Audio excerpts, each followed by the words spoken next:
คนที่เชื่อในพรหมลิขิตว่าชีวิตของคนทุกคนถูกกำหนดขึ้นมาให้พบคนที่คู่กัน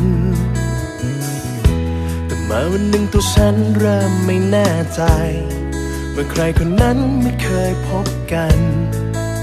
ต้องอยู่ลำพังอย่างนี้ไปนานเท่าไรอาจเป็นเพราะโชคชะตาที่พาให้พบแต่คนใจร้ายไม่รู้เมื่อไรถึงจะเจอกันสักทีเธอคือคนนั้นจริงๆหรือเปล่าเธอจะยอมรับฉันได้หรือเปล่าที่ฉันนั้นเป็นแบบนี้มันคือความรักจริงๆใช่ไหมที่ยอมหมดทั้งหัวใจให้กับเธอฉันจะมีเธอผู้เดียว